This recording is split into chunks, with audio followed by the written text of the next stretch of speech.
Hey guys, welcome to our first ever podcast. We are Dive Vlog Podcast. My name is Adam. And I am Diki Zulkarnain. Yes, so for our first episode, right, Dicky? Let's talk about something that is really exciting for both of us. We just recently came back from a cave diving trip. So, Dicky, would you like to tell our audience where did we went? Yes. Okay, so long story short, me and Adam, we decided to go to our first ever cave dive trip. And this was in southeast of Sulawesi, correct? And Yes. a place called Bau. So there's a few caves that we did. And there's a lot of stories that we're going to share with you guys. And I will just let Adam to kickstart with it. The place that we went to is actually called the Buton Islands. It's located, as Dicky said, it's located at the southeast of the Sulawesi. And the main town is actually Bau. Exactly, yeah. Yeah, and then we have to fly to Bau. That's where the airport is at. But then again, where the city is located, there are not a lot of caves that we can dive. For instance, as we know, there are only two caves which are near the city. Most of the dive site revolves at the Butong Tengah, which is the other side of the island. So we basically have to take a ferry there, right, Dicky? Yeah. We have to start in the morning. We took a ferry. It was a morning meet with our guide, who was really lovely. They came and fetched us, took us on their car. We went for a short drive to the port itself. Mm-hmm. If I'm not mistaken, it was the Bau port. That we took the car on board of this big ferry. If I may say, it's called the Roro or something like that. Where vehicles can get on board of this ferry and off we get to this island, Buton Tengah Island. Do you remember what Halim told us? That place is what is that place known for, and what is that place called? No. The land No. of the... Oh, the land of the 1,000 islands. Yeah. No, the land of the 1,000 caves. 1,000 caves. Sorry, 1,000 island. 1,000 Yeah, caves. yeah. Exactly. There Yeah. are that much amount of caves that they have already discovered there, both wet and dry at the same time. Obviously, a lot of them are still yet to be explored and probably discovered, I would presume. They are still doing it. So let's hope that in the near future we will get a lot more opportunities and a lot more caves to dive there. Exactly. Yeah, so Dicky, what about our transportation? How do we get to that place? I guess let's start from Kuala Lumpur itself, right? Yes, that's where we are. So we are from Kuala Lumpur, Malaysia, and this is our first time going to Bau. So me and Adam, this was our what you call it, Maiden trip. Maiden First. trip, and our long. It's in our bucket list, lah. You know. So we have always wanted to go and try out cave diving. So from Kuala Lumpur, as usual, we go to Kuala Lumpur International Airport. We took the AirAsia flight. Yes. From KLIA Terminal 2. And it took us close to 4 hours. I think so. Probably slightly over 4 hours. The flight was in the afternoon, right? I think around 1:30, 1:45, something like that. Yes. So we took the afternoon flight. Bear in mind, there was only one flight or two flights a day. One flight per day. And I think there are only like 4 flights or 3 flights per week. Well, the flight is still not that many. So imagine one flight a day, only 2 to 3 flights in a week. We arrived at Makassar. We arrived Makassar. So we arrived Makassar, and then we stayed a night at Makassar, and then we took the early flight from Makassar to Bau.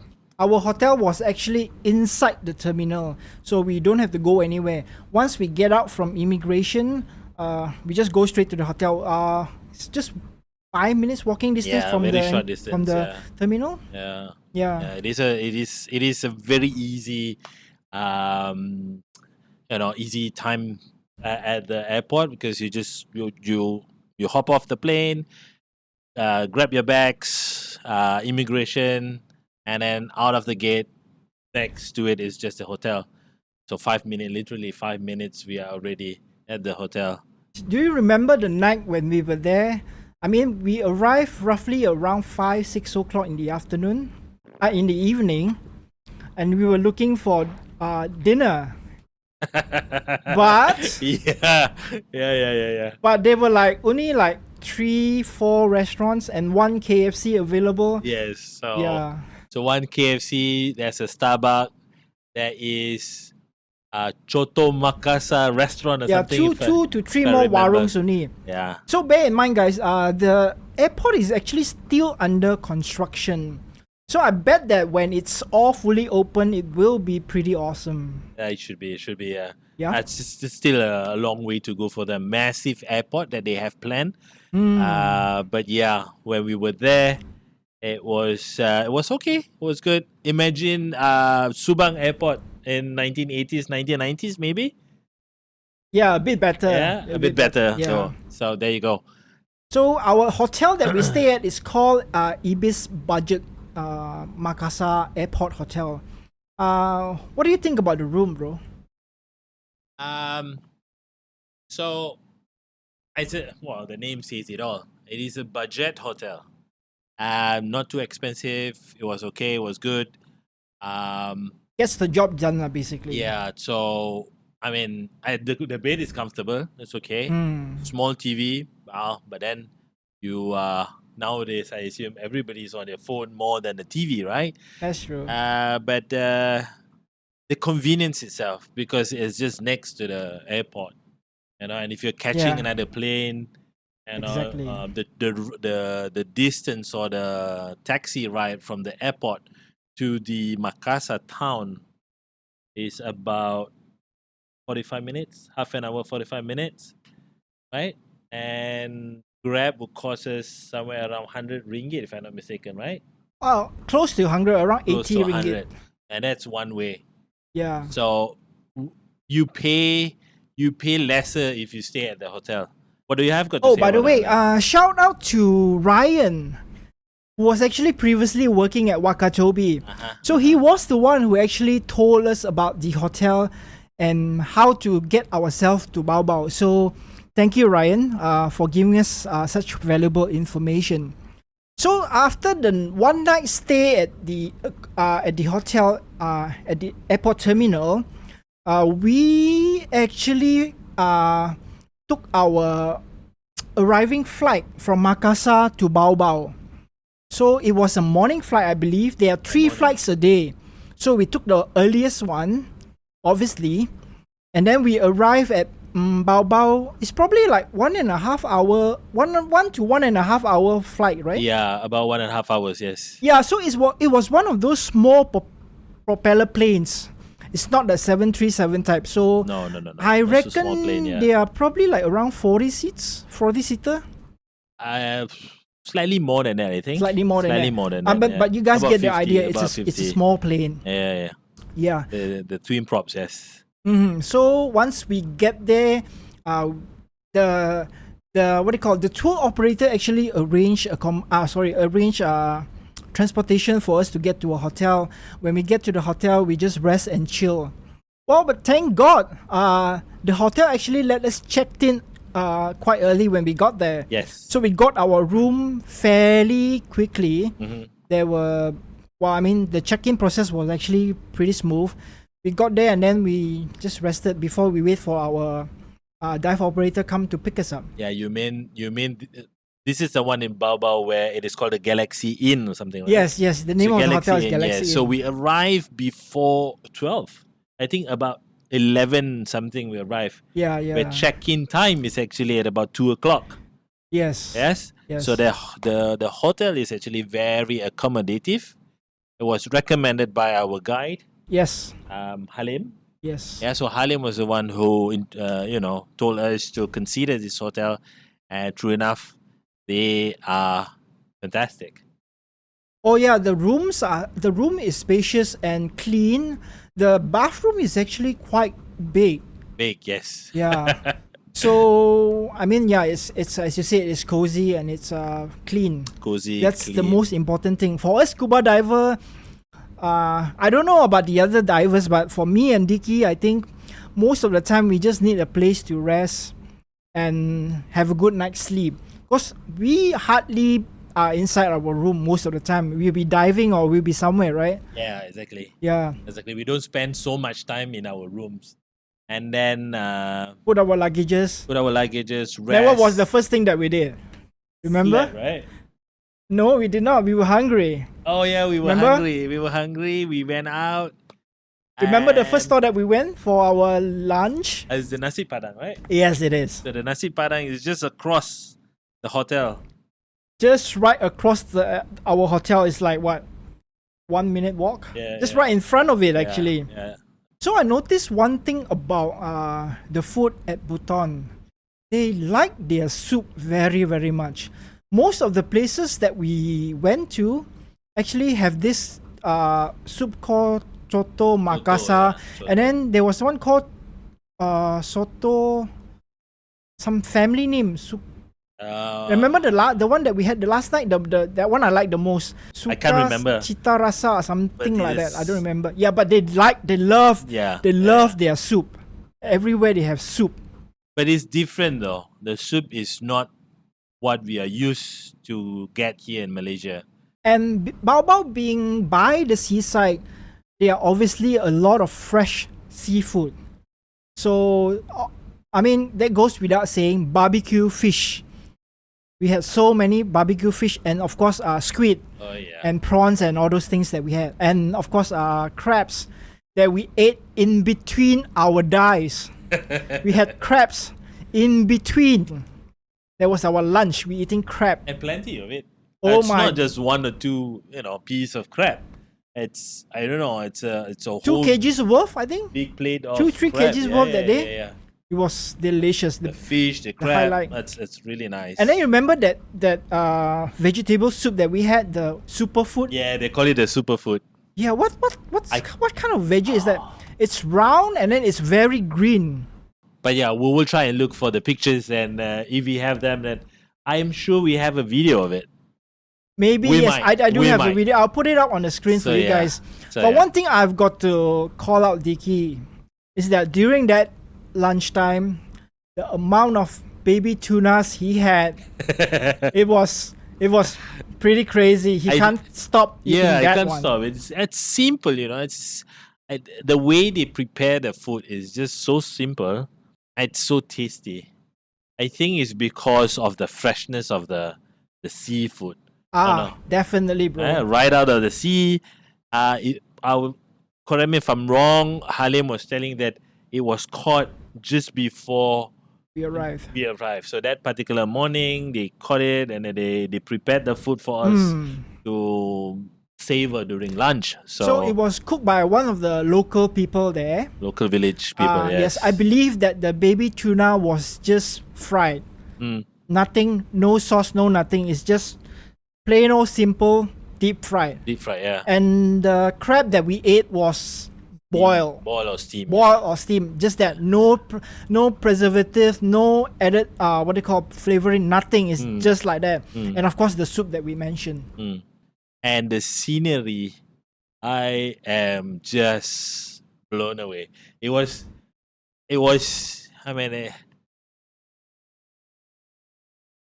speechless. I am speechless. It's just so beautiful, you could see, so you come up, you go over the hill, and then you're overlooking this Peninsula. big cove. Yes. It's almost like a cove, but it's a really big cove. Sandy beach. Sandy beach, clear water, and then you look at the other hill that's opposite the cove, and that morning sunrise. Oh yeah. The color. Oh yeah. Wow, I tell you, Colorful buildings. It was Remember how colorful the buildings are? It was really, really beautiful place. We actually arrived in between the dry season and the rainy season, remember? So a lot of the plants are actually brownish, dried out. So they are waiting for the rainy season to come, and it will get green, very, very green. So what I actually noticed about is the terrain of the place that we were at. Obviously, it's very foreign to us coming from Malaysia. We are a tropical rainforest country. So most of the time it's just wet, rainy, green, luscious for us. Yeah. But when we get there, what they call the soil, the land, is very hard. Hard and dry. Limestone. Limestone. And then powdery. Buton is known for producing asphalt. Remember he said? Yep. It's like 1/3 of the world asphalt. Is it of the world or is it Indonesia? World. No, world, yeah. It's actually produced there. Yes. So mighty impressive. Asphalt. It is, yeah. So you see all these, so they stack up all these limestones to make as the walls, to set barrier, to differentiate from one land to the other. And agriculture-wise, I believe they plant, is it kidney beans? They have kidney beans, they have vanilla, remember?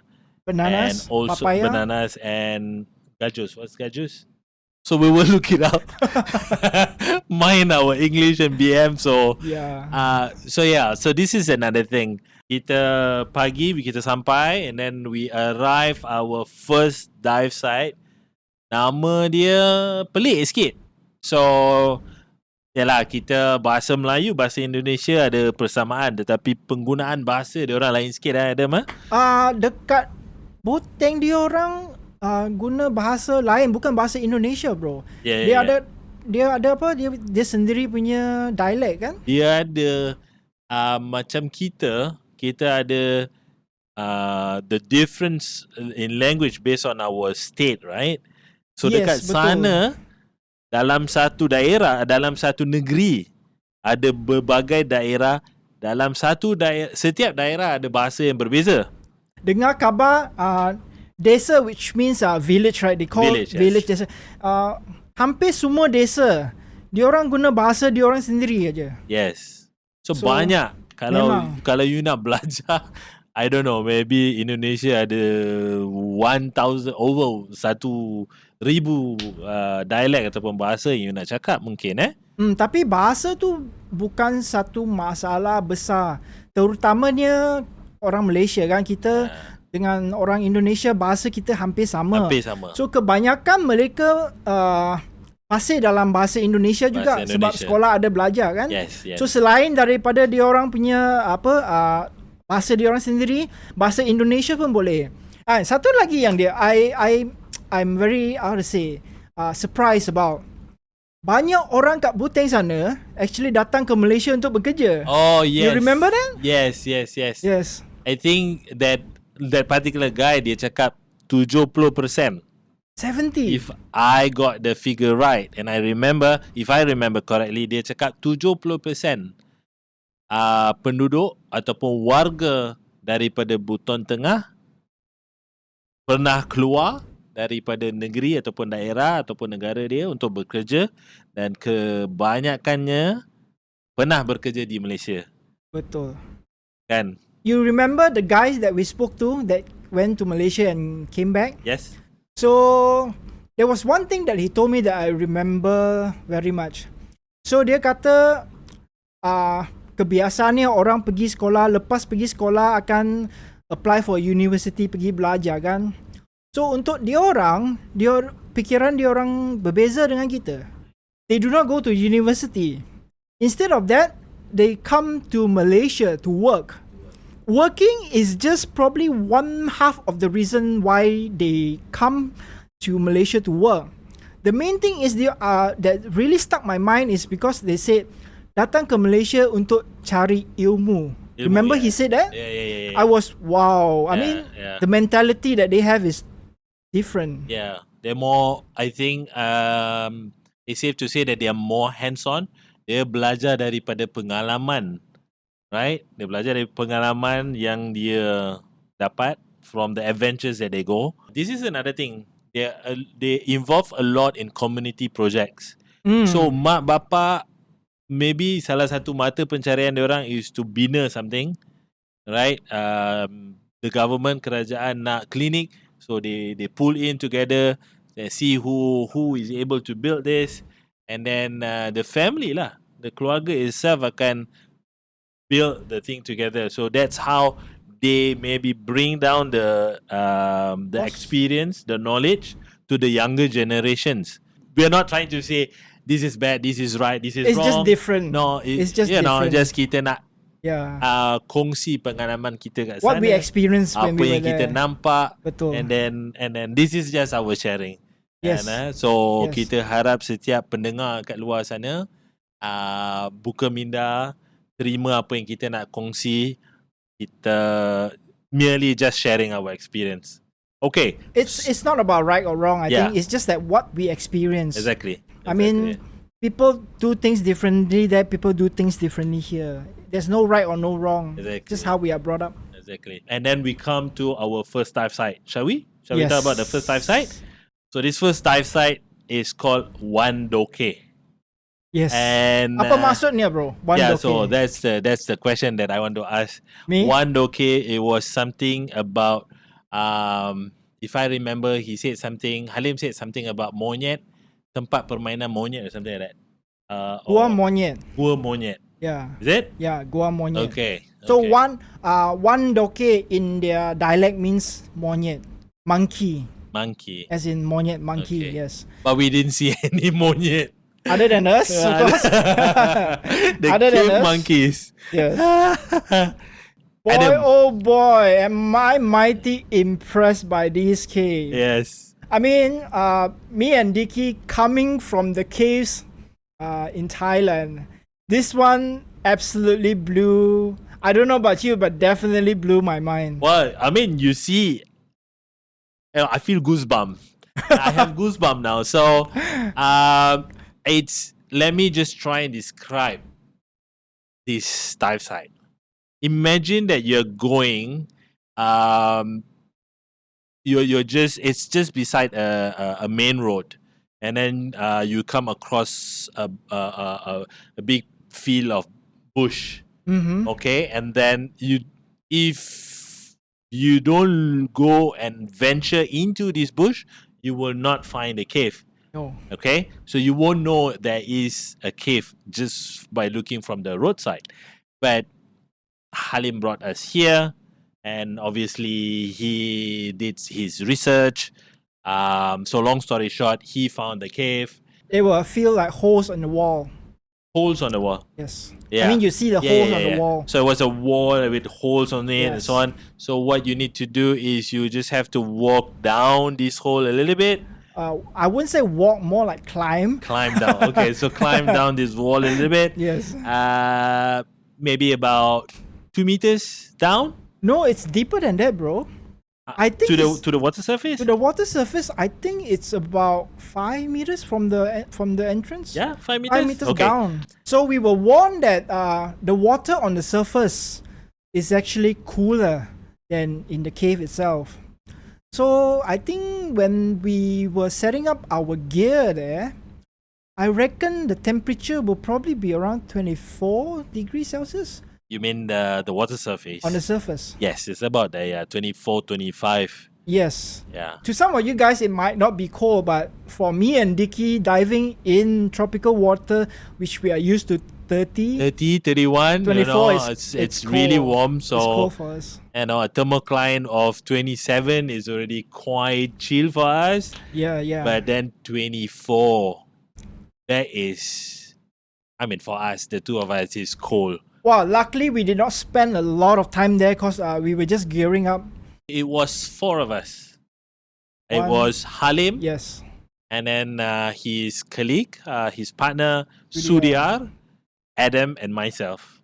Yes, So it 4 was in a just the team. 4 of us. And top side, we have 2 more personnel, Faisal and Kiki. So there's 2 more on top side to help us with our gears, with the tanks, etc.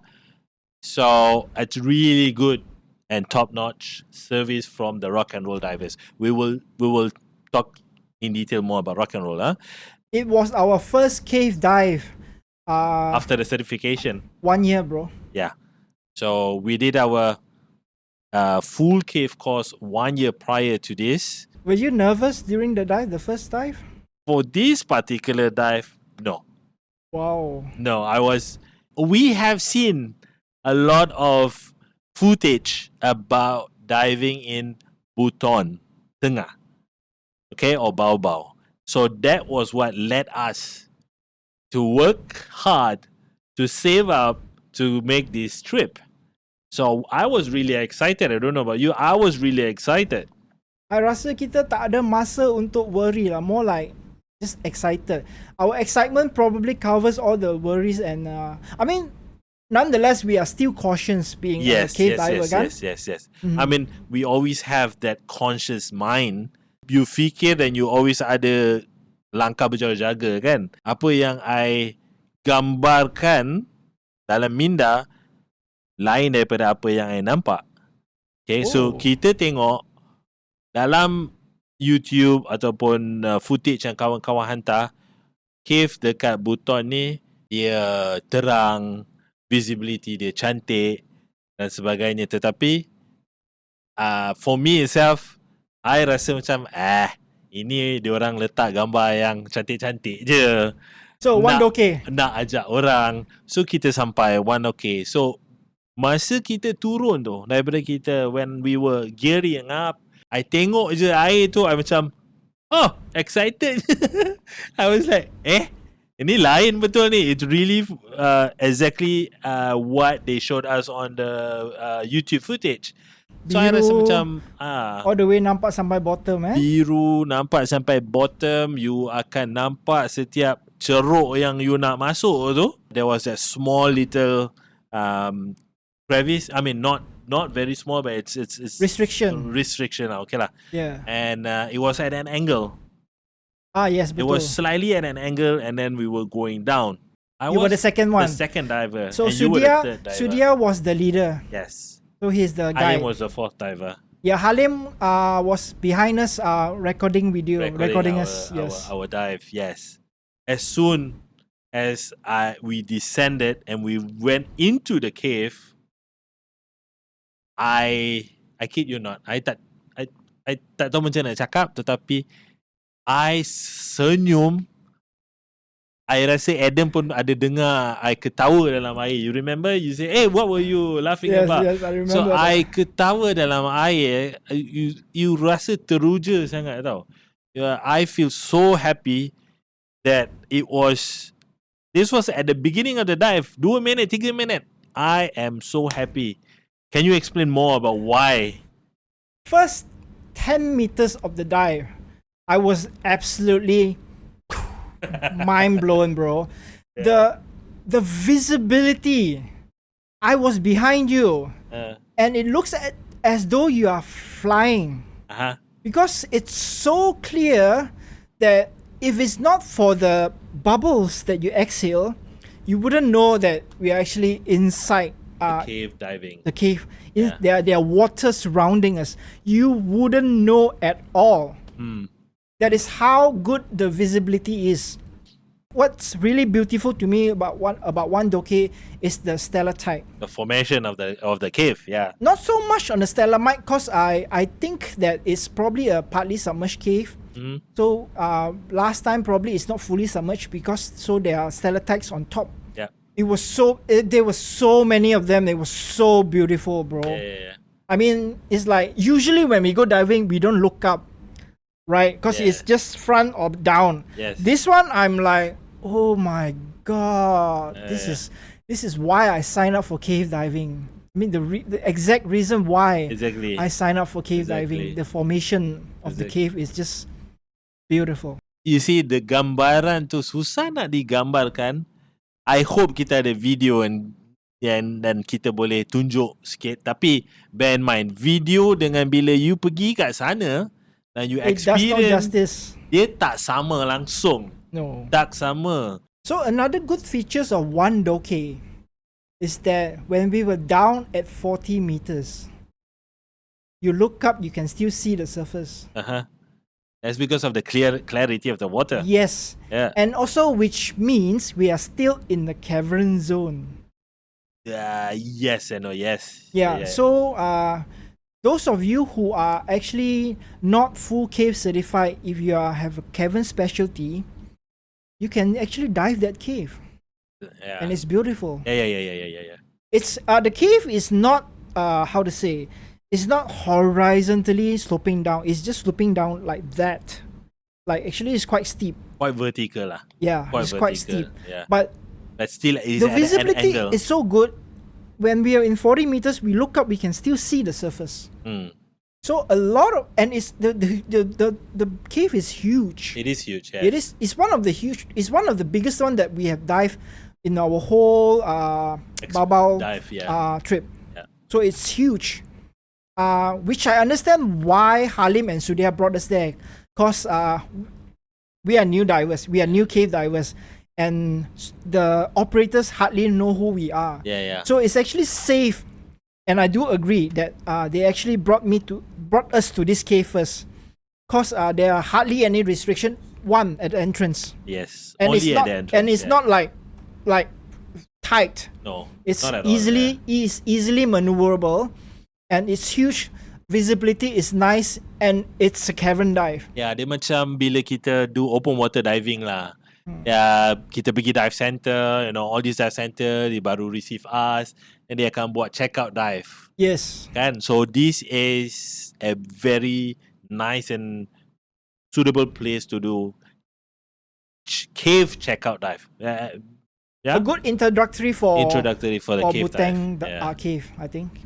Wandoke dive yang pertama already made my trip. It's already worth. Yeah, for me, I in my mind, okay, kalau this is the first dive site dia orang bawa kita, what's next? And apa yang nombor 2, nombor 3, nombor 4 ni macam mana? Yeah. How is it? But then again, this first dive site is already making me feel so happy that whatever comes after that, I rasa macam, okay, yang lain tu Alhamdulillah. But this one is already really good. So, Pak Sudhir, Pak Halim, next time when we go and visit you guys again, which I think will be soon. Very soon. Kita nak pergi balik sana ya. Wandoke. Remember, Wandoke mesti dive. No exception. Mesti pergi balik dive kat dive site tu. Alright? Yeah, yes, I agree. The first dive site. That first dive site, Wandoke, or at least for us, we want to go there often because it's a really special place. Yeah, so that dive was roughly about 1 hour. Bottom time 1 hour, sorry. And then we went to around 47 meters, I believe. Did we? Yes. We were supposed to go down to 45, but we went down another deeper 2 meters. But then again, when we get down there, I don't feel any I don't feel narcotic at all. Narcosis, no, nothing at all. I was so I don't know if it's because of the excitement or what, but I think partly it's because of the cooler water and also the visibility. It could be that. It could be the two of that as well. But, you don't even know that you are at 40 meters, bro. True. You don't even know that you are there. True. But then again, also we want, if it's correct for me to say, guys, bear in mind, we do deep dives. We are also technical divers. We were at 30, 40, and then something triggered me in my mind saying that, hey, what if I drop something? And, bear in mind, I could see the bottom. Yes. But then I shined my torch down. It was really clear. Macam masuk swimming pool. Imagine that. I think I don't know. It can be even better than a swimming pool. I think it's better than swimming pool, bro. So I can really see the bottom, and you are already at 30, 40 meters. And I know it's a fairly far distance down there. I'm not too sure. If I'm not mistaken, kalau tak silap saya, Sudhir dengan Halim, dia cakap maximum depth dekat that particular area was 70 something kan. Yes. So I look at it and say, tak nampak macam 70 meter. And Betul. or because of the visibility and so on, you might get a false interpretation of the depth. So bear in mind, bila you diving, especially in cave dive computer is really important, depth gauge is really important. Make sure that you punya kelengkapan is in good working order. Saya dengan Diki, of course, me and Diki already sudah bagi certification, our qualification to the dive center. So dia orang sudah tahu kita boleh turun ke berapa dalam kan. Yeah. If we are not qualified, obviously they will not bring us that deep. That's what I'm saying. But 47 meters does not feel and does not look like that in the ocean. Yeah. Or at least from where I usually dive, does not look at all like that. I think Adam tanya I, Diki, you okay ke? I said, yes, kenapa? Ada apa-apa yang you asyik senyum je. Remember you said that? Oh, yeah. Because I remember now. Because dia macam kena narkosis tapi kat darat lah. I maybe, how should I put this? Adam dah lama dengan I, kan? We know each other. We know our style of diving. Mm-hmm. I know your character, you know my character. And is it safe to say that I am not able or I don't express my feeling that well? So you don't know if I am angry. You don't know if I'm happy. Poker face. So on this trip, on that particular dive, keluar je Adam macam pelik. Diki, you okay ke? You ketawa, you senyum je ni kenapa? So imagine that. It transformed me. And bear in mind, I have been diving since late 1990s. Okay, and we have been diving since early 2000. We known each other. We are a dive pro. So, and selama perkenalan I dengan Adam tak pernah nampak I begitu happy. And dia pun teruja, dia pun terperanjat. So I hope that tells the audience how interesting this dive was, how good it was, how awesome and splendid the dive site was. Alright, so enough for Wandoke. Kita dah keluar. Now comes the lunch break.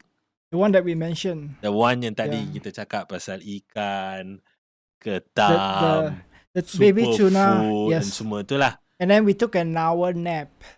Yes. By the beach. In a hut. Yes. Bawah pangkin. Dia panggil pangkin or something like that lah. Yes. Kalau betul lah pangkin bahasa saya tu. Kalau salah minta maaf. The second dive site, nama dia Mamba. Yes. Mamba. Just next to the entrance, the toilet, the bathroom is there. And the other side, which I was saying, they were building a clinic there. Just how convenient that place is. It is very convenient. But me, I sometimes can be quite a paranoid person. Mm-hmm. So, I tanya orang yang dekat situ. Persoalan yang I ada masa tu, Adam, was what did you ask them? I tanya dia, air yang dalam ni, orang sekeliling punya basuhan, air grey water, air sebut najis, boleh ke? So anyway, simple term air najis kat mana? Dia masuk dalam ni ke?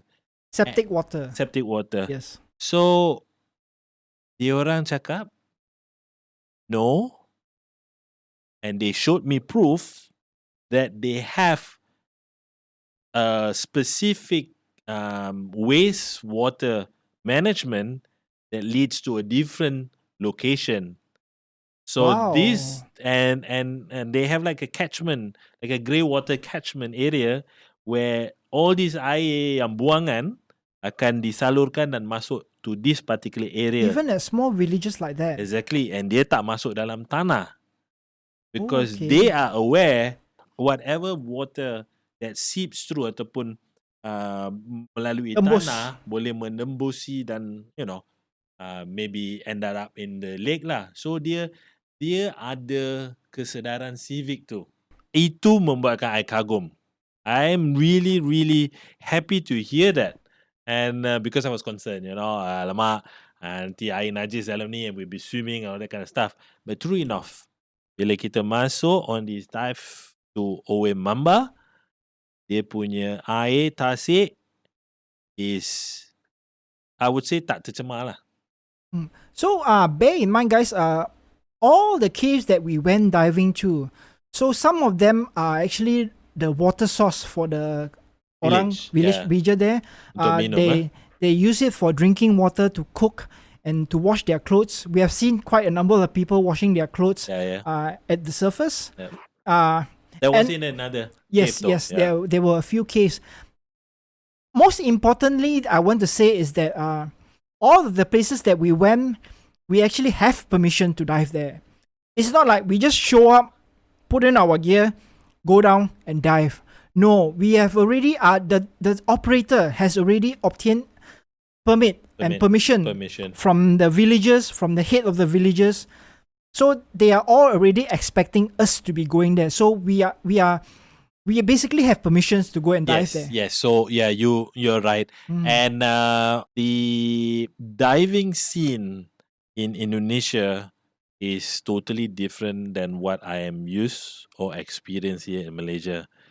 I would say that the diving industry in Indonesia is very supportive of one another. They get the community be involved. So to say, macam dia share the pie. Pengusaha aktiviti selam scuba akan jumpa what is it called? Wari kota. Orang tempatan, the head of the village and so on, untuk maklum yang dia akan bawa divers, dan they share the cake. Yang macam tadi makan dan sebagainya tu, kita tak beli dan bawa daripada restoran dekat mana and pack food, then ataupun kita masak makanan kita sendiri, bawa Maggi ke apa ni semua, tak ada. Dia orang punya cara, they get the community involved and they are very close with the community. They support one another.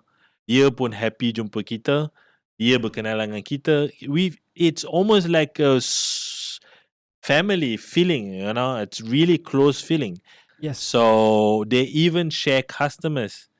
It's definitely something for me to learn. It's not a competition. It's not I'm treating you as a competitor kind of thing. Yeah. It's like, and I would really love and hope to find communities like that in where we are, and then establishment that we can really work closely and be a unite community in diving itself. So anyway, Oe Mamba.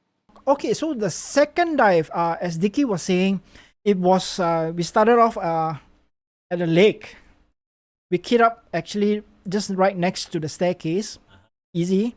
Yep. Everything done, and then we have to swim to the wall. This lake is actually located like 10 meters away from the sea. Maybe 20 meters away from the sea. 10, 20 meters, yes. So we were told that one thing you will expect, there will be a mixture of fresh water and ocean salt water at the same time. Hence, that's why we saw the halocline. Halocline, yes. Yeah. Halocline is one thing. Remember, we saw another thing there? The sulfur thingy, right? Yes, that is hydrogen sulfide. Yeah, hydrogen sulfide. The one that looks like a cloud. Yes. In the water. Okay, so this dive, the entrance of the cave is, I believe, 3 meters down, deep. Oh, depth, yes. Okay. From the water surface, it's 3 meters down. So Sudhir is the guide. He actually tied the primary line on one of the tree roots. Yep. At the top before we descended. So we go down. 3 meters is the cave. We went down to, I think, roughly around 6 meters. That's where the primary line is. Kan? The thing about this dive is because previously there was another team who went in. Kan? So the visibility wasn't as good as Wandoke. Okay, but it was a bit. It's bad. I mean, it was like give me the Thailand case vibe actually. It does. And then the wall, the dinding was hitam this time, and brown instead of putih. Wandoke was white. Yep. White. This was brownish and black. Black. Yeah. So it's a different type of different types of formation. formation. Yeah. but it's still a huge cave. It is a huge cave, yes. Yes, and the highlight for this cave is dia ada satu pokok kat bawah inside the cave. The pokok where you don't see. Okay, this is a proper cave. It's not like a cavern cave. You tak boleh nampak atas. Memang hitam and then overhead environment all the way. Yeah, definitely overhead. Yeah. Macam mana pokok tu boleh masuk kat sana, kan? Yeah. It was at around 30 meters, 20-ish 20 meters. or close to 30 meters where this tree, yes, I would say a whole tree. God knows how long the tree has been inside that cave. And pokok tu, perfect condition. Yep. There's no, how to say, damage decomposition, nothing. It's like a brand new tree trunk. Yep. The reason why is because the air yang kita kat dalam tu is actually has lack of oxygen. So which is why it's able to preserve the tree trunk. Yep. Kan? You remember how big the tree trunk was? I have a video actually. I'm going to show you guys. I reckon it's probably around 10 meters long. Okay, but the diameter. I think it's about this huge. I think it's more because when I was there, I went on top of it. I tried to hug on the tree. It's like this. I was trying to hug the tree trunk and I could not reach my hand, so I could not really. Oh wow! Hug the tree. Yes. So I was like, oh, okay, so this is big. But then visibility was not so good. So we were not able to really determine. But hopefully, if we have the video when we share, then everybody might be able to, guess. Or we just go and dive again. Or we can dive again and measure up. Yes. But it's almost like this tree is being eaten up or gulped by this soil or the cave. And then the tree is just in the water. And you're right, we don't know how long the tree has been in there, but also the cave does not look like it is a new cave. So it might have been, I don't know, 100 years or whatsoever. Likely more. I encountered a problem for this dive. Did you? Yes. Okay. So you remember the hydrogen sulfide that we were talking about, the cloud of muddy water? Right. For some reason, I think I got headache. It might be due to, I'm not sure. Okay. How I remember able to you did say inhale something. it or something, I don't know. Maybe it went into my skin or whatever, I don't know. Maybe my body absorbed it, but I got a little bit of headache for this dive. First dive was awesome, mind blown. Second dive was I had a little bit of headache. It might be dehydration, I don't know. Or might be. I'm not sure. Might be. But I got a little bit of headache, so I'm suspecting might be due to the hydrogen sulfide. So it's almost like, correct me if I'm wrong, it's almost like bila you bernafas kencang ataupun hyperventilate from your regulator and then carbon build up, you have headache in your throbbing headache in your. I can actually tell it's not the carbon BO. Carbon BO kind of headache is like a pressure type. You feel pressured, right? Okay. That kind of headache is not the pressure type. It's just like it's not something that is how to say that I'm concerned about. It's just slight headache. All right. But then again, it just went off after I finished the dive. All right. Me and Adam, we dive with different equipment configuration. It is a side mount configuration, yes, but for me, I don't have helmets. I'm a person that I don't really like to use helmet, but Adam does, and you had a hood as well, right? Yes. So underneath the helmet, Adam ada hood juga. So basically, he is, in terms of protection, Adam has more protection because the whole body is covered by maybe wetsuit and so on. The ones that are exposed, yang terdedah, cuma tangan, jari jemari dia, my face, and then muka. But for me, I tak pakai helmet dan hoodie. I somehow tertinggal. I tertinggal I punya hood, so I went in diving tak pakai hood, tak pakai helmet. And I rasa bila I kena yang hydrogen sulfide tu, I did feel some itchiness in my skin, in the face. But it's not bad. Tak teruk, tak something yang it doesn't bother me that much anyways. Not But like there's you how to say, you instantly want to go and scratch it no, type of no. irritation. But ada lah, rasa tu ada sikit. But as soon as we are clear of that hydrogen sulfide, it becomes lesser and lesser. Eventually, when we end the dive, tak ada dah. Mhm. So those were the experience at Wandoke that we have lah. Yes. So So that was day one. day one Yes. done. So we went to this hotel, I would say, or hotel. It's basically a Buteng. home. It's a homestay basically. Homestay, yeah. Yeah, the local people, they just made more rooms from their house. Uh-huh.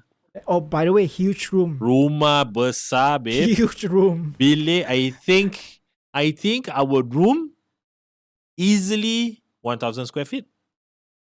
Or Yeah. maybe slightly less. Yeah. But definitely not 500-600 square feet. It is huge. They cook dinner for us as well. Dinner, Mm. yeah, makanan pun okay. Nice, simple food, local food. Nasi, ayam, And then they have the Indomie. Indomie, yes. Yeah. So basically, they like to eat rice Pisang. and meat together. Yes. Like we don't do it here, but Yeah. they eat rice and meat together actually. Yeah. Yeah. Uh, The noodles. so lepas makan, we retired for the night. No. Oh tak, kita pergi kedai kat depan. We went to this small roadside stall. Yeah, so yeah, Dicky wants to eat something sweet. Basically, so we had to walk across the road to buy some sweet stuff for him. And then Kiki was with us. We were just chilling and Talking, chatting. Yeah, Yeah, it was a good night. Looking at his figure, what do you think his age is? I did not ask him. I don't know, but let's just guess. Late 50s? Pak Kiki jangan marah. Kalau salah, jangan marah Pak Kiki ya. Mungkin in his 50s lah. Yeah. 50s. I rasa dalam maybe pertengahan ataupun 50s. late 50s. 50-an lah. But he is so fit. His body, badan dia tegap. Urat dia, I mean, I pun malu. And I feel so ashamed because, with all this tummy and fat in my body and so on, and a 50-odd-year-old guy looks a lot fitter. Almost macam commando gitu. Nice guy. Really nice chap. We talk about a short introduction. He gave a short introduction of the second day, right? Of the next dive So he site. told us a lot about the caves around there, the nice caves that we probably won't be able to dive because it was so far and so hard to get to. Which one day we are hoping to go. We will. Yeah, I mean basically he we will introduced us try. to the really nice caves lah. He was telling us, if you guys think Wandoke is a good cave, you have seen nothing yet. Nothing. Basically, that's what he said to Yeah, us. lah. yeah. He did even say if you try to imagine 10 times better than Wandoke, it is way more than that. So I'm, you can never know until you do. Shut up this. and take my money. You dive. Shut up and take my money. Shut up and take my money. Let's go. Let's go. That's good. So yeah, well, it's an island of 1,000 caves, and on this trip, we did 4 dives, 4 caves. 4 So different caves.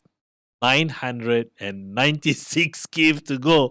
But anyway, hopefully God bless us with good health, financial stability, support from you guys, our listeners. I'll probably I need to know. go there and find a wife or something Probably. in order to dive 1,000 caves. I don't think so I can that- do it if I'm back so, here in Malaysia. so that we can do as many dive on this particular location.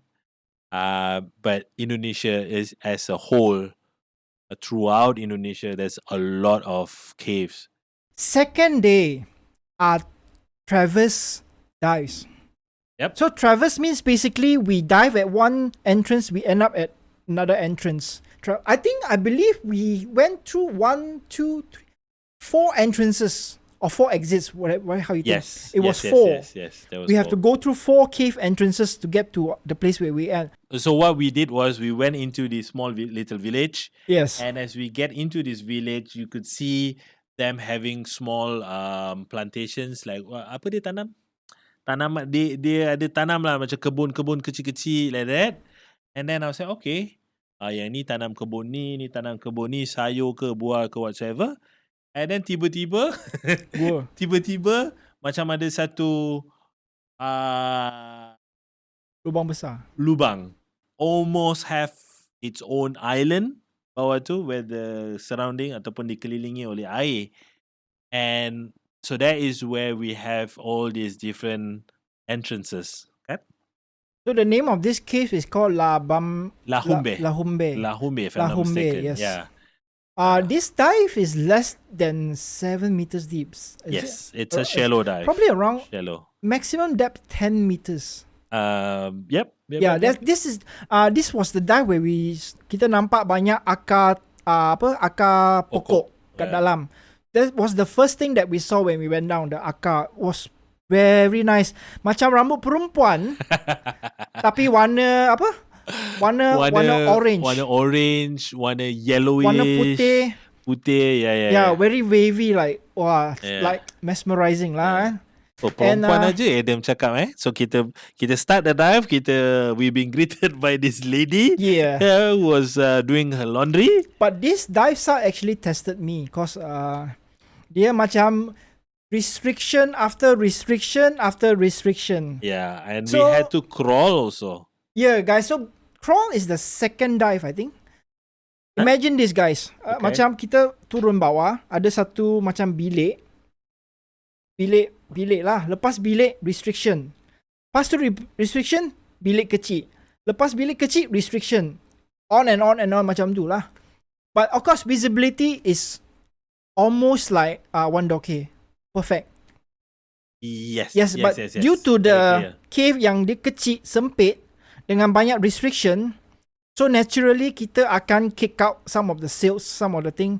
But it's okay sebab dia ada current sikit. So everything that we actually kick up, benda-benda yang naik dari bawah, dia akan, the water will bring it out away from us. So the visibility was not really an issue. So in caves, there is this water movement from one area to the other, which is called flow, and so it was a very mild one. However, Mild. that mild flow helps to clear off the visibility. Yes. Even you accidentally kick the bottom or stir up the bottom composition. Our first route kita masuk, kita kena U-turn balik kan? Yeah. So bila kita sampai at the end of that room, so Sudia was telling us that this is a very fragile and new cave. Fragile and new cave, yeah. So there were a lot of things, banyak benda dropping Falling. falling from the top of From the ceiling, from the ceiling. Bukan yang kita tendang ke apa, just by kita punya exhaust bubble. naik So aja, and then things gonna start falling down. So at the end of the room, that was basically the most fragile part, I would say. it's almost like big pebbles, Yes. the size of a big pebble that is continuously falling over you. I felt like people constantly like tapping my shoulder. I was like, who is behind tapping my shoulder? So you I thought was it like, was some cannot be- spirit or something, is it? Cannot be Dicky or Sudia or Halim because it's too small for two people to be. The cave is too small for two Yeah. people to be on top of each other. On top of each other or side Yeah. by side. No Yeah, then chance in when doing that. when I look back the video, I realized it's those the limestone, yes. the ceiling, Yes. and it's a limestone formation. I tak pakai hood, I tak pakai helmet, and then this thing is dropping onto me, and then it gets into my wetsuit.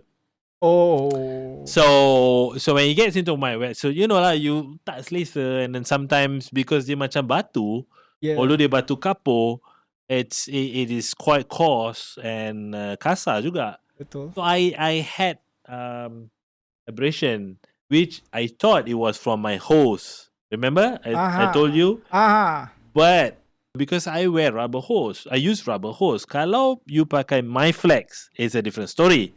Dia akan betul-betul Habislah leher you. lukakan maybe lah lukakan leher kan. But this is rubber hose. So it's probably the limestone. So it was probably the limestone. And what did I learn from that?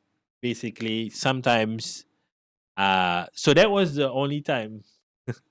Still trying to be ego, no. But then again, that is the only time that I feel You need a hoodie. that I need a hoodie. Definitely, I always dive with hoodie, but only on this time I didn't.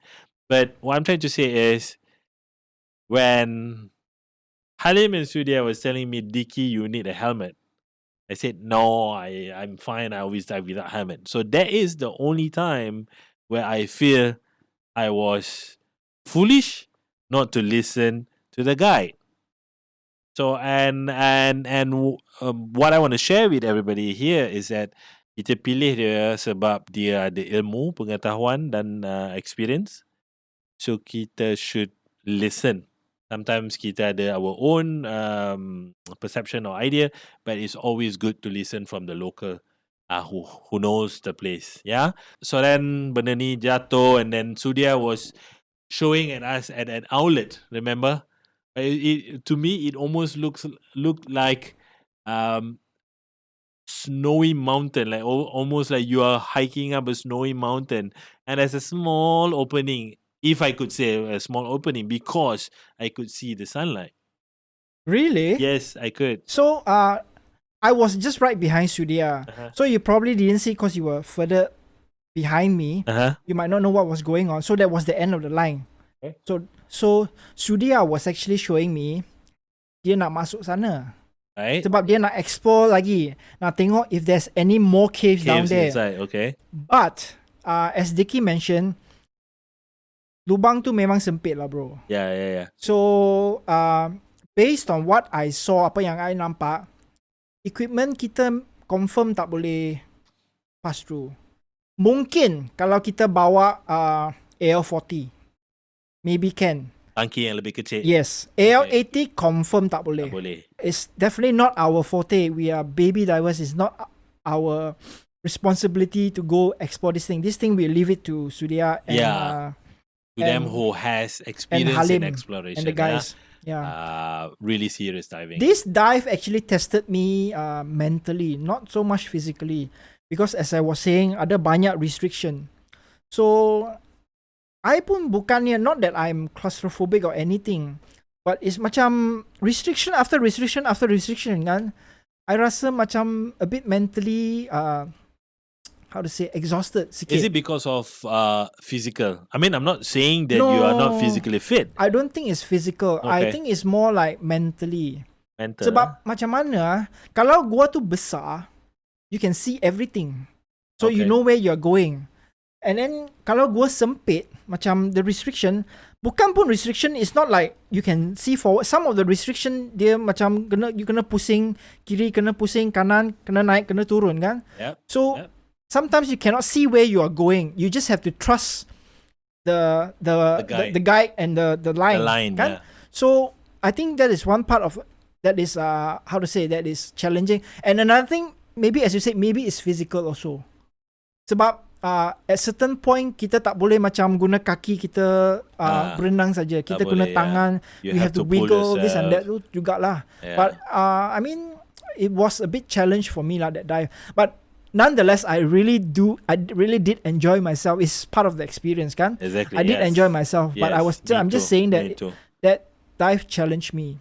So we came to that point, and it was a small area, and the three of us was there, and imagine this, guys. You come into a room. Halim knew he was outside waiting for us. So he was waiting for us outside. Yeah. But the three of us went in. Well, obviously, you and me, we don't know what's the area like, so we want to explore. We follow the guide, and it was difficult to accommodate three divers. Hardly, yeah. It's not easy to just turn yourself and swim away. I had to reverse back first. Yes. So as I remember the room, obviously Sudia was in because he was the first one, And then I went in. You barely went into that hole. You were still like in between In the between restriction. in the mouth, in the You were still restriction, in, yes. you saw the room obviously, but Yeah. you couldn't actually get We in could there. not fit 3 people. Yeah, I understand. So, I understand that. and I could not turn. So I had to reverse. I cannot enter the room. Tak boleh masuk. Sebab kalau I masuk, tak muat. Aha. I tak boleh pusing sebab dekat restriction tu dekat Sempit. pintu masuk kepada that particular ruang. So kecil. So all I could do was to just reverse.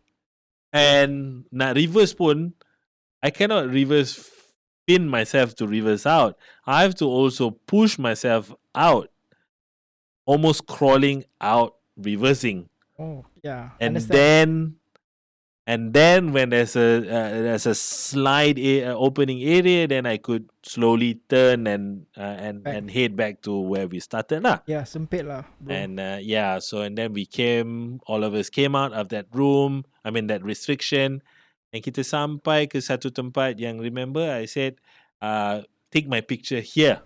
And I was putting my lie down at the bottom because I want to show. I remember. I want to took that show picture the surface of the water because we could see the surface. Yes. Right, and that particular room it almost look like you are in a room with a marble wall, in my opinion. But it's actually not marble. It's just limestone. White. Yeah. So it was really nice with all this bluish color and so on. We tried to take pictures or video, but it did not. It wasn't able to capture the real thing that we see with our own eye. mean, using a GoPro, plus we are amateur, so it's given. Yeah, so again, for all of you listeners out there, we'll do better. Need more experience. This is something where you need to experience with your own eyes, I would say. Videos and pictures definitely do no justice to this place. Okay, so this is the only dive. I think this is the only dive, was it, that we saw fish near the entrance. I saw at least a small and also school, shrimp. And schools of fishes. Yes, small schools of fishes. And also that small entrance. shrimp. And we come back to where we began our dive at the entrance. We did not exit there. We took a traverse. I mean, we went further in on the left side of this entrance. That for me is a really small area to crawl into. I hit my head and I was like, oh. So bear in mind, we are taught in our dives where we will also put our hand up to protect our head, right? So I did that. But then again, because of my body build, if I got my head out of an obstacle, my body and my leg is still in it. So you're always in the restriction. That was tiring for me. And eventually we made it out into a bigger opening where it was black, sandy, almost like a sandy area as well. I think that was the third entrance or the third exit, the third surface that we went to. I ingat too that one. When I went down, I saw the ikan, but the light from the atas the gua coming down to the air, the water, the transition, the color of the light. Oh, it was beautiful. It was beautiful. Yeah. I think Halim took a picture of me. I tried to post. I tried to put it into the video for people to see. Yeah, I like that one. If you have that picture or video, put it up. Yeah. From that point onwards, it's basically still the same, like restriction room. At one point, it's basically dua dinding macam ni. So kita kena naik macam ni. Lepas tu naik straight away, that is the exit. Yeah. And dia punya exit tu kecil gila, bro. Macam the size of one table saja. Yes. Kan? Yes. So Sudia was towards the end. I dah sana. As soon as I naik kan, I kena macam lutut I ada kat tanah dah. Okay. I cannot stand sebab atas ada bumbung The lagi. ceiling, But we okay. are already out of the water, bear in mind. Yeah. But it was so small. It was interesting lah. But correct me if I'm wrong. On this particular dive site in La Humbe, Yeah. The formation throughout the cave differs. Yes. Because when we began, it was limestone, whitish, and all these And then it become roots brown. and so on, and it becomes turns brown, brown, and then yeah. it turns with all this black sandy area, Yeah. and it was darker in color until the area where we pop up. Different rooms, different formations. Exactly. Yeah. So Beautiful. So it's again, it's something that it's so difficult to explain, but it's really beautiful. It's really nice. Yeah. So before that, I would like to mention that dive, that cave that we went to, the first one for second day.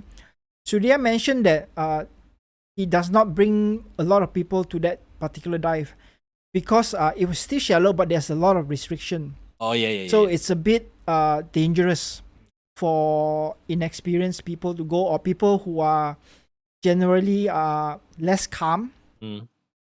So I feel a bit how to say, bangga sikit lah sebab he brought us there. Yeah. So knowing Yeah, that you and me, probably we are calm divers, But so we are able to take the restriction and all the things lah. but So for me, it's not for anybody lah that dive. true. But for me, it also shows that Halim and Sudia, or people at Rock and Roll Divers, they are Experience. really experienced. That's one. Secondly, they are always. It's not that they're judging you, no, but they are always looking at your performance because they need to decide where to bring you, Yes. and because of that, they need to know how well you can Competent. cope yourself, how competent you are, how calm you are, maybe your experience and your knowledge. So selecting people or dive guide, it's really important to know if they are looking after you. Your safety is their utmost concern. So for that, I really feel that Halim and Sudia, thumbs up. By the way, thumbs up for them. Halim, Sudia, Kiki, Faisal, they are all really, really good Professional. and professional people at Rock and Roll Divers. We finished that dive. We did our surface interval. We went to the next dive site, right? So Yes. our second dive site on this second day. Our last dive. So our last dive for the trip. Yes. And this dive site is called Kadaeula. The opening of this trip was really awesome for me. The closing of this trip was also awesome for me, and it's really close to my heart because I get to interact with the children there. And I have children of my own. I'm, seeing all these children.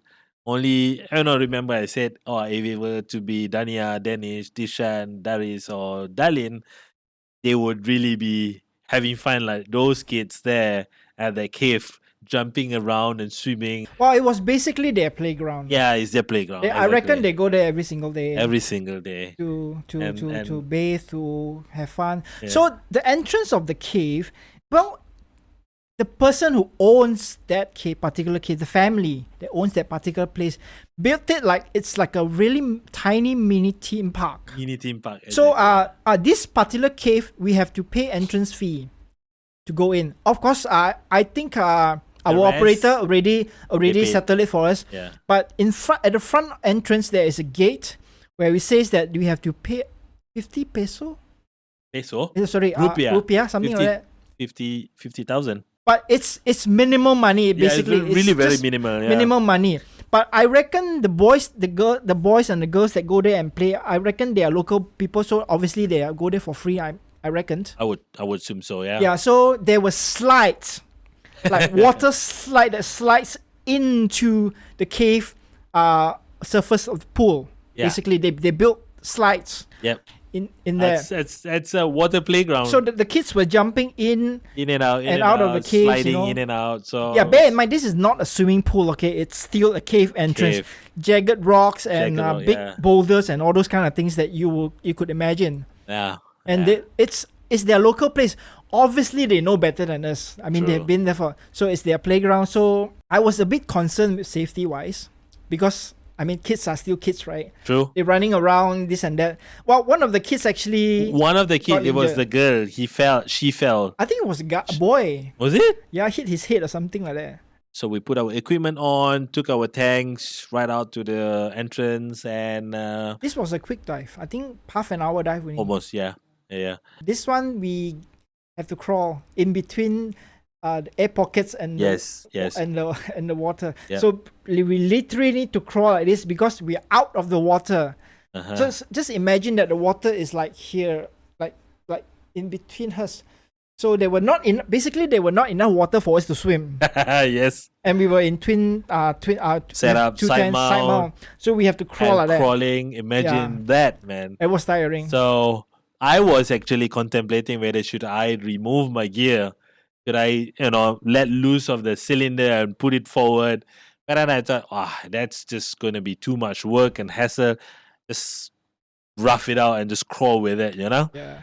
But it was, for me, of all the dive, this was one of the dive that is physically challenging for me. Even La Humbe was fine for me, despite the small, crevice or restriction. But this one was physically, Because of the crawl. yeah. Yeah, I remember after I done that part, I have to basically stay there for like a minute or 30 seconds just to catch my breather. It's like, okay, Adam, slow down, hold on, rest first, breathe. Yeah. And this was the dive where our dive computer almost like, it's always on the surface kind of thing. My computer registered like 5-6 dive in that one particular dive because we were going up and down. I wouldn't say up and down. It's just very minimal. Yes. Because it was less than 10 meters. Yeah. But we basically have to go up onto the surface and coming back up on the surface and back out. Yeah. And did you forget about the air pocket that we went through on our last dive? You mean the dry chamber? The big chamber that we came out. I would say, part out. dry chamber. I would say not an air pocket. Well, it's so it's not a big chamber. It's not a big room, but it's pretty huge. It's okay lah. It's like the size of 6 hotel rooms lah, I would say. It's Okay. quite big actually. Okay. So there were like roof and then there was tree trunks dropping in that's not touching the water. Uh-huh. So one thing funny, when I took the video that I didn't realize until I went and took out. What were you doing? You will say you remember what I was saying? Me and Sudhir, we were chatting, we were talking. But you were not talking, you were quiet. Why was that? You remember? You mean in Kadaeula? Yeah, in the dry area. In the dry area. Ha! You forgot. I think I forgot. Maybe You still had your regulator in your mouth. Oh yeah. Okay. Yeah, correct. So Yes. I was quite concerned with the dry chamber or dry room. Listening to all of these stories from the the Thailand cave rescue, and one of that Thailand SEAL diver, may he rest in peace. So the story goes that he was breathing the air from the dry chamber and not from the regulator. You can't breathe that air because there's no, it's basically organic matters and so on. So there's a lot of, I would say, maybe it's not the right term, but it's not breathable. It's for not human. breathable, so it's contaminated in a way lah. So I was trying to look for an opening or any life form, because that's mainly the indication, right? So if you see maybe kelawa or whatever, or if you can see a crack where you can see the sunlight or whatever, it means that it has constant airflow, so to speak, safe to breathe. This is an illegitimate concern. We learned this during our course. Yeah. Like we need to put our regulators in our mouth most of the time, even if we think that we can breathe. Yeah. So it's a legitimate concern. So I saw Sudhir and you were chatting without your rag on your mouth, but I had this in mind also. But then again, I saw our guide, taking off his his second stage, and then he was talking, telling us about the formation of the air pocket and this and that, giving us information. So I thought, he's the guide. Uh-huh. If he think it's safe, it's obviously going to be safe, right? So I took off my second stage as well, and then I start recording the thing lah. But yeah, it was funny that he was still So he was this still his second stage, and then, so this is another thing about me. Remember what I said about me being cautious. paranoid, and Okay. I did use that term just now. So things can happen, and things will not happen just within 1-2 seconds. All right, it can be within maybe 10 seconds or so. So I was very concerned. I was, and I saw them without the regulator, but I was concerned, and I was trying to be able make sure and to be prepared if something were to go wrong. One thing is covered. Yeah, so that is what I have in mind, and then we spend about what Few minutes. few minutes there, 5 minutes Yeah. or so, and then continue with the dive. Yeah, Let's talk about Rock and Roll Diver. exactly. Our tour operator, the people who actually showed us a good time when we were at Bao. And we mentioned their names quite a lot already. So Alim, Sudhir, Faisal, Iki. Yeah. 6 of us actually went on the trip. Mm. Halim is the person who organized everything. The Yep. hotels, the accommodations, the transport, and the equipment. So Sudhir is the main guide. right, yeah, He's the guide. He's the one that gives the pre-dive briefing, briefings and he's the guide. So he's the main cave guy. And then Faisal is the land support. So he basically drive the vehicle, and he does logistic lah. And Kiki is the one who actually handle the tanks. Thanks. The Filling up the and- tanks, yeah, the compressor, yeah. driving, and the tanks, the equipments. Who was the one who recommended R&R to you? Well, there's no one who recommended, but they are pretty big in social media. Also, yes. So we know they are one of them. But I did ask Jimmy. So a shout out to Jimmy as well. Yes, Jimmy dived with them before. Jimmy Chu? No, Yes. Jim, is it? Yes, Right, Jimmy. yes. And So I messaged Jimmy and asked him how are the guys there. Highly recommended. They came highly recommended, definitely. Yeah, which we will do the same as well. Yep. Mhm. We will definitely recommend R&R. Very nice bunch of guys, knowledgeable in that area, and as Dicky was saying, they will make sure that we are safe, everything is taken care of, as well. Not only us, but the people around us, the Yes. people around them, the local people. The local. They'll make sure that we are where we are supposed to be, that we have permission. They arranged lunch for us. They even went all the way to take us for rides, show us around Bao. Where we went to Basically, we went to the fort. So Dicky went to the oldest mosque yes. in Yes. Bao. So Yes. it was time for Maghrib prayers, sundown. Because what I like to do when I travel is that at least I visit a mosque, a masjid, right? So this fort It's is the biggest fort in the world. there you go. The biggest fort in the world. Yep. The masjid is really old. Like I don't remember how old it is, but apparently it is the oldest mosque In the region. So It's yeah. also at the highest peak of the what they call the city. I think it's at the highest peak of the city, the Yeah. mosque. Beautiful mosque. So when I was doing my prayer, Adam was being guided by Sudhir. Yeah, I was walking Um, around the fort, and then we went to the entrance of the fort. I took a couple of pictures. Pictures. Yeah, Yeah. trying to be a tourist basically. We are. One thing me and Dicky noticed is that they have a very entrepreneurship kind of mindset. A lot of them actually likes Most to of do a them. lot of They're very entrepreneurial. business, like Faisal, Faisal. for instance, Are we able to a man Yeah. of many trades. exactly? I would say. And not only master of one, I would say master of many. Oh yeah, yeah. Right? We got some advice from Sudhir, and Halim was a really good one. We asked Sudhir, by the way. We asked him like, how can we improve ourselves in becoming a better cave diver? Yeah. We are usually diving in the ocean, the open water. There are some things that we need to change when we are doing cave diving. So instead of our leg like being up, so we should actually straighten our body more when we are cave diving. It's because it's due to the restriction, the amount of space that we can work with. Yeah. We cannot put our legs up like we are in the ocean all the time. That is one big thing that I get from this trip. Yeah. We have to slightly adjust our trim. Our trim according to the area or Yes. the space that we are in. I mean, we were well taken care of. Yes, I agree. From the time we land until the time they even drive us back to the airport. There is no point in time during that trip that I have actually picked up a tank. I wanted to help. I offered to help, but no, you're not. You don't help. Basically, they won't allow you. They will carry the stuff for you. Exactly. Halim is a wonderful person.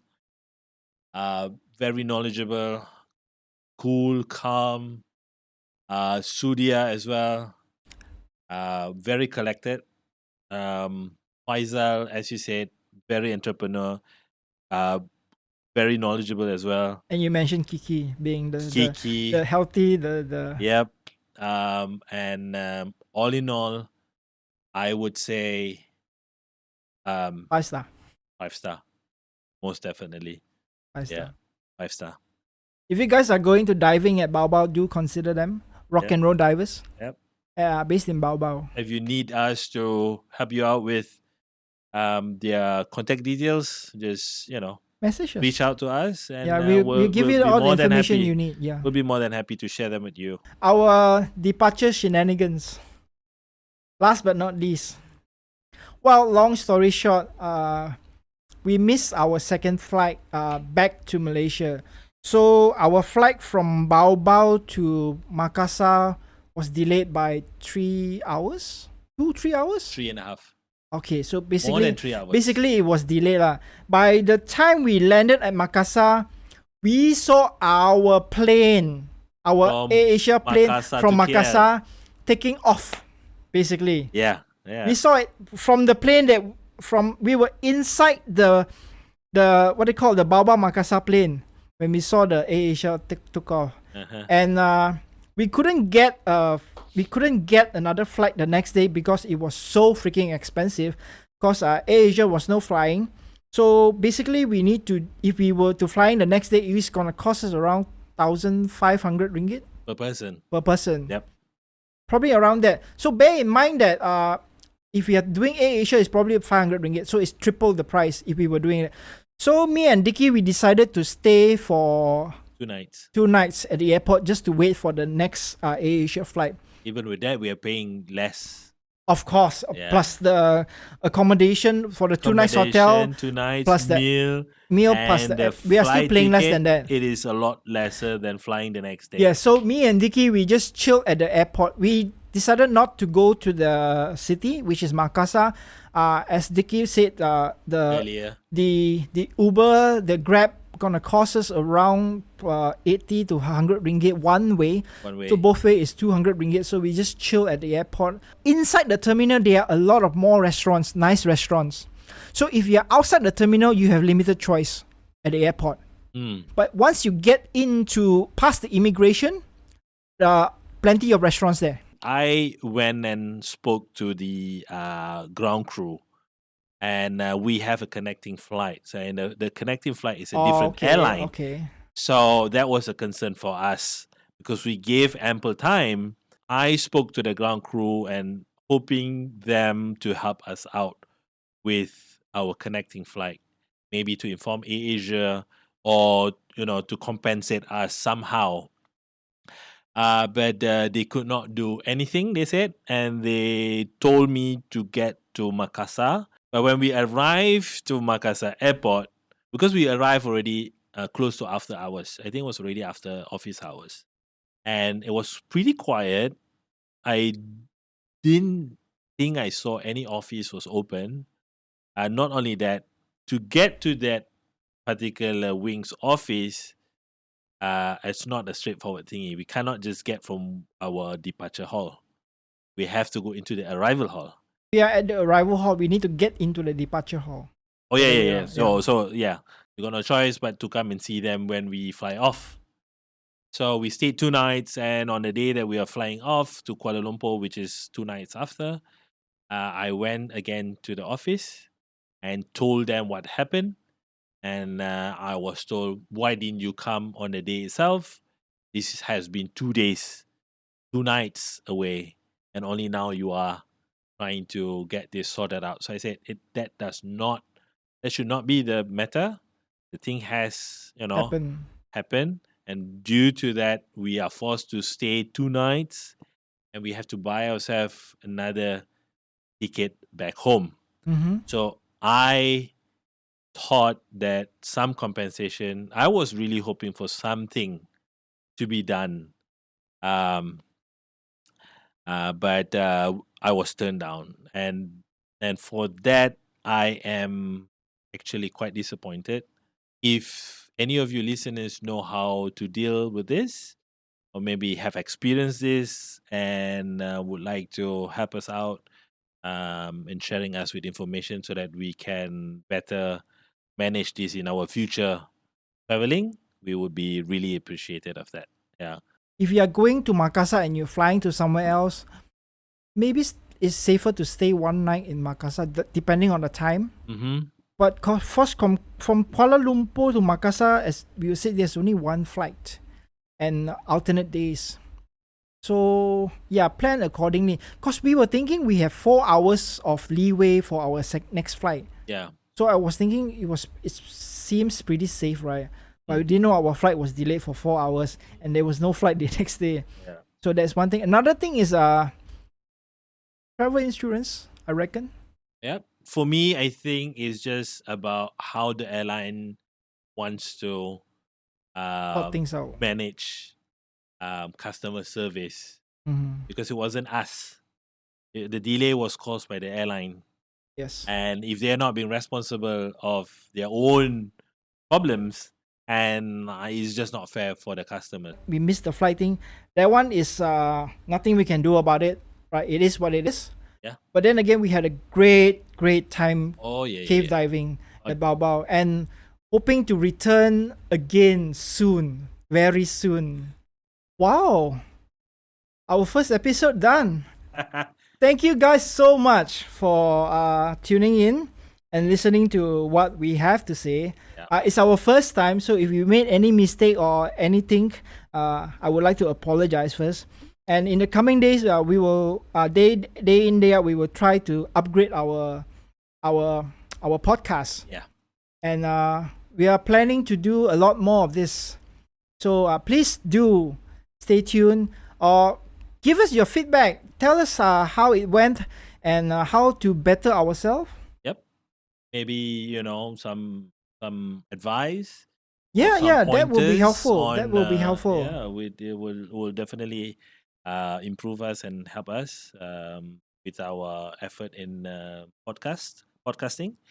We hope you are happy with our presentation. We hope it is informative. Yes. And we hope it excites you, and it also hopefully elevate your interest in cave diving.